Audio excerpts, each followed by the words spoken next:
Wow, the first opening session was quite eventful, wasn't it? Sarah is already waving to us. Hello, Sarah. Hi, Sarah. Just a quick background, though. First of all, I want to explain one thing. The fact that the camera is focusing on one of us exclusively is not a major diversity and inclusion gap on our part. It's just that we pre-agreed with Sandra that we will be sharing our investigative tasks during the conference. And so now it's Sandra's turn. It's all yours. Yes. The second topic that we'll be looking into are the challenges that diversity, equity, and inclusion experts are facing when trying to implement change in the organization. We are already noticing those challenges for a while. I've mentioned some of those challenges in my introduction. And today we have with us an amazing expert, my personal trusted advisor, Sarah Cordivano. Hi, Sarah. Sarah currently serves as the head of diversity and inclusion strategy at Zalando in Berlin headquarters. She's an expert focusing on implementing successful DEI strategies and creative work, inclusive workplaces. And recently, also Sarah published her first book. It's this beautiful book here that I have with me, and you as our audience can also win it. My colleagues will let you know through the chat how to get the copy of this fantastic book. Sarah, welcome. Oh, we cannot hear you yet.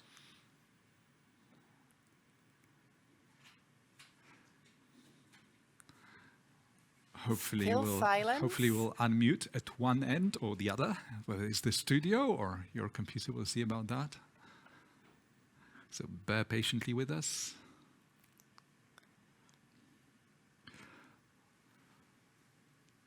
Let's try to make the connection stable. Across Europe, it seems that the optical fibers are not very generous for us this morning. How about now? Can you hear me? It's fantastic. Hi, Sarah. Welcome. So sorry about that. Lots of technical difficulties today. Oh, you never know. Bad karma, perhaps. Sarah, I had a pleasure to read your book before it was published, and the first thought I had after reading it, well, I wish I had it 3 years ago when I started setting up the D&I strategy at my organization. I was wondering, Sarah, what brought you to writing this amazing advisory book for people? Yeah, so in the past 2 years, many European companies hired their first ever DEI role, and they didn't really know what they were getting into. I think they probably thought that the solution to their DEI problem was hiring the role, and they didn't think beyond that. So they didn't think about how to position that role or how to resource it and set it up for success. And also for the people who took on that role, they had really high expectations. You know, they followed their passion. They wanted to change the organizations where they work. And also that really wasn't the situation that they entered into. So that conflict of interest and expectation really created a very difficult time for people working in DEI. And I came across this situation with many, many people I met in the past few years. And I wanted to write the book to really explore the reality of working in DEI and give some very practical tools of how to achieve success in DEI work. Thank you, Sarah, for the context. And I know that the book describes that in details. So just to give our audience a bit of a sneak peek about it, based on your observation, what major spaces for failure or challenges in the D&I work have you observed in the last years? So building on what I just said about how oftentimes organizations didn't really fully understand what they were getting into when they hired their first DEI role, oftentimes they positioned that role very low in terms of hierarchy in the company. They did not find an executive champion or anyone in the senior leadership team that could really endorse the work and give it visibility. And ultimately, the organization often failed to resource those roles. And I'm not just talking about budget. I'm talking about lack of prioritization, lack of activation of stakeholders. So the stakeholders needed to fulfill the strategy are not engaged. And oftentimes DEI work is siloed in HR, which means there's no accountability outside. And all of those things are ways that I have seen DEI work fail. But of course, there's other ways too. There's many ways for DEI work to fail, but those are sort of the main ones that I have encountered talking to people in Europe. So you've mentioned lack of sponsorship, lack of resources, lack of accountability, and silencing D&I work in HR space. I would like to focus for a moment on the last one. What is the alternative to that? Can you explore that part with us a bit? Yes, absolutely. So what I've seen successfully implemented is having a DEI team report either directly into the management board outside of an HR role, or report into a related team like corporate governance or corporate affairs, something that sort of brings the topic away from a purely HR topic. But I think the most important thing is that the executive team really perceives the topic as not just a people topic or HR topic. I think it could be that even if D&I is in HR, but if you have that perception, it counteracts the placement. So I think it's more important, what is the interpretation of DEI by the most senior decision makers in your organization? And indeed, in the previous talk, we've got a question connected to the vision that we can see across D&I work. And we were asking the question, is D&I connecting or bringing people closer or dividing? And one of the question was addressing this challenge from the perspective of keeping D&I in an HR and not embedding that into the business side. Would you have an example for us how other successful companies embedded D&I into their business strategies? Absolutely. So a few different ways to do it. One is to make sure that there is a D&I strategy that is ranked high among other business strategies, and even better if D&I is embedded into individual business strategies within the organization, so that every D&I or every business strategy has a little bit of D&I built in. But there's other ways as well, having some level of executive compensation tied to D&I targets or goals, or incentivizing role modeling by senior leaders on D&I. So essentially giving them the tools and creating accountability for them to be role models for D&I. Thank you for those examples. As we're slowly already entering solution space, I personally love problems. I have a huge need of exploring problems first, and I think you help us doing that, what problems and challenges the D&I experts are facing. And let's slowly move to the potential solutions and ways of tackling those problems. What would you recommend in that space, Sarah? So I already mentioned a little bit about this sponsorship or visibility of senior decision makers, but essentially finding that sponsor among the executive team is really important. And what that does is give your work more visibility and endorsement, and also gives you a sparring partner that is directly involved in business decisions. The next thing is building a strategy. And I think this is probably, after you get your sponsor, this is the next thing I would work on. And what does what does a strategy do? It helps you focus your efforts, and it helps you protect your time and energy so you don't end up spreading your work so thin that it no longer has an impact. So having a strategy really allows you to really narrow in on exactly what you're trying to do, give you some goals to work towards, and also gives transparency to your stakeholders so they know what you're working on and they see the progress that you're making. And then the last thing I really want to mention is data tracking. So essentially tying KPIs or metrics to individual initiatives in your strategy. And what would be even better is to do an inclusion and identity survey that looks at the intersection between the diversity of your organization and the sense of inclusion and belonging employees feel. So I think one of the most difficult things in working in D&I is being able to recognize that you're making progress, and having KPIs and data to measure the success of your work really lets you see, it might not feel like we're making progress, but we can actually measure that against key KPIs. Definitely. And everyone these days talk about data, big data, you name it, KPIs. And yet in diversity, equity, and inclusion work, data, it's a major struggle for many organizations, especially, as I call them, legacy companies with a lot of history, maybe outdated systems. How do you suggest for those organizations to start tackling the data topic? I don't want to intentionally, I'm not calling it a data challenge, but more broadly the data topic. How would you set this up for them, or first steps in that journey? Great question. So I would say start small. If you already have an engagement survey at your company that you do quarterly or biannually, include a few inclusion questions in that. Start the process of collecting data, even if you're not going to do a full inclusion and identity survey. But once you're ready to do that, check out my book. Or if you want, you can also find a blog post I've written that goes through the step-by-step process of how to set up an IND survey. And it might feel overwhelming, but if you really follow the steps and understand the GDPR implications and start with a good template of questions, it's still going to be difficult, but I think it's possible for, I would say, most European companies.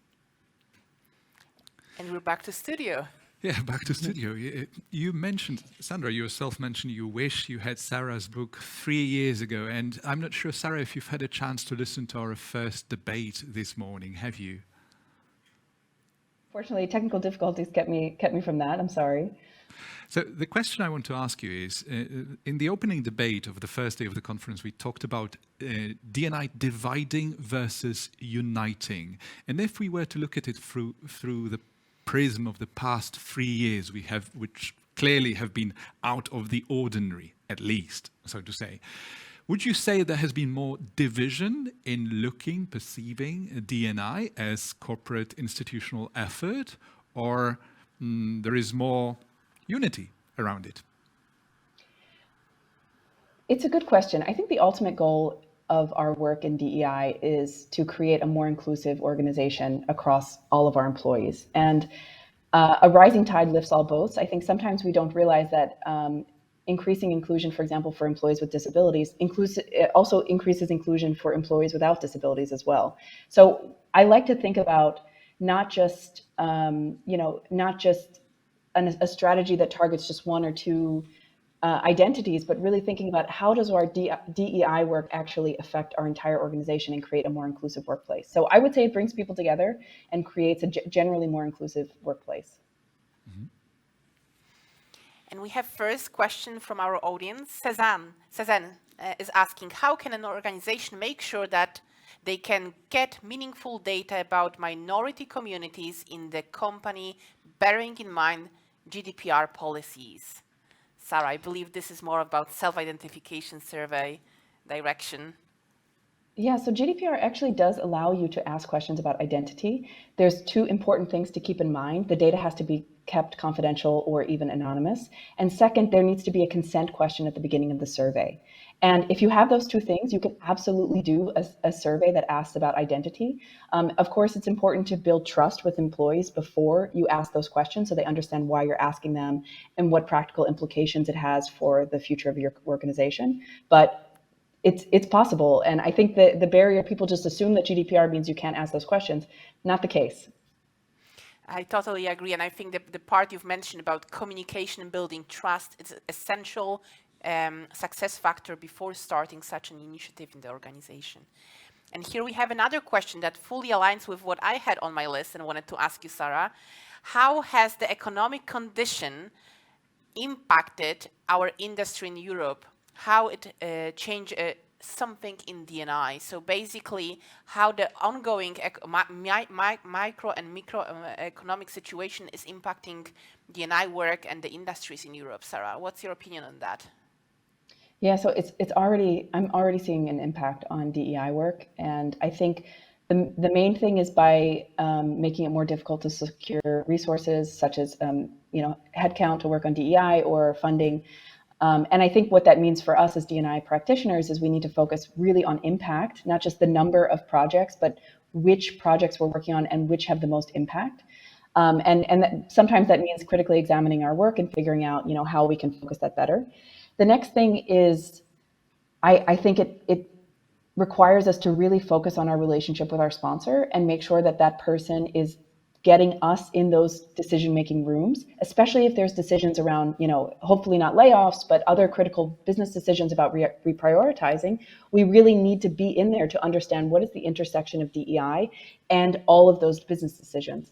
Otherwise, we end up getting called in after those decisions are made, and then we have a big mess to clean up. So I think that's probably the biggest impact that we have or will see in the next 6 months. You've mentioned sponsors, Sarah, and here it's Katarzyna asking about defining the role of sponsor in D&I. Can you kind of support her in that space with an advice? Absolutely. I always say create a job description for your sponsor. Tell them exactly what you expect of them. That could be making time for their own professional and learning development on DEI. It could be serving as an active role model for your work. It could be being a sparring partner, securing resources for you, making it crystal clear. And also, what is the time commitment? They should expect to put maybe 4 to 8 hours a month aside for this. So they need to fully understand that commitment before they say yes.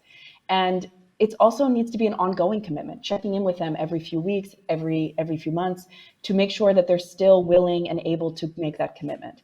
And I think it's also giving them a space to say, no, I can't do this, or this is not the right fit for me, or I can't do it, because it's better to find someone, even if they're not on the executive level, but one level below, that is able to make the time compared to someone who's not.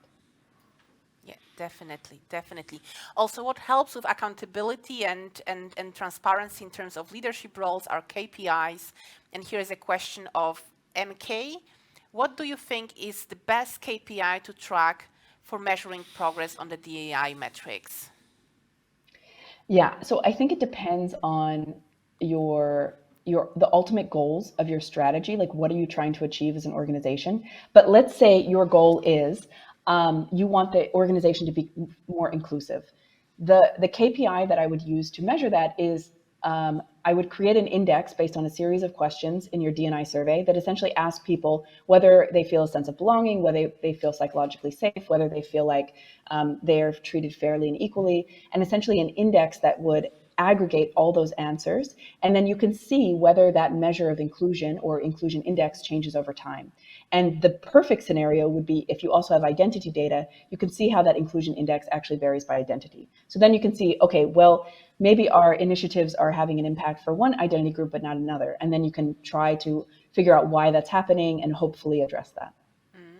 Thank you, Sarah. There's one more question. We have 2.5 minutes left. And one more question that it's actually not covered in your book, so I want to make sure it's being asked here. And it's connected to the emotional labor or emotional weight of the D&I roles. It's something I didn't realize when I was assuming my role. I've slowly started observing it. And of course, it's connected to two factors. There's enough studies that shows that leaders are taking a lot of emotional labor on them. And in connection to the D&I work, which is particularly sensitive and emotional, that level of labor, emotional labor, it's going even higher.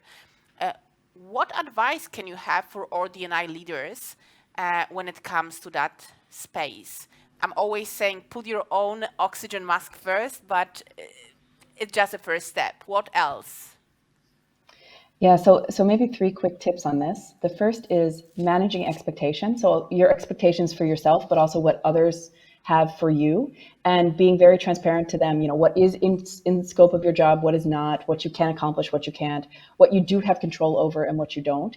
And the next thing is to really think of the job like a job, which is a financial transaction where you are paid for your time and expertise, and make sure that you, even if you're passionate about the work, you still need to get paid for your work. You still need to value your own time and not work 60, 70 hours a week just because you're passionate about this topic. And the last thing is really focus on your own work-life balance, your own well-being. It could mean considering working only 4 days a week instead of 5. It could be making sure that you have time outside of the workplace to reset, connecting with people who are also working in the DEI space to share knowledge, and looking at other ways to get satisfaction. So having some sort of creative outlets, so you're not putting all of your emotional expectations on your job. Thank you, Sarah, for all those insights. I'm sure it will help all of us make progress in our D&I journeys. Last question. How can we get in touch with you if we want to learn more about all the amazing job you're doing? Yeah, so definitely please check out my book. It's on Amazon in hardback, paperback, and ebook. And I'm also on LinkedIn and also on my website, which is just myname.com. So if you want to see recordings of podcasts I've done in the past or talks, check it out. Yeah, and get in touch with me. I'm open for all kinds of opportunities. So yeah, please keep in touch. Thank you, Sarah. Thank you.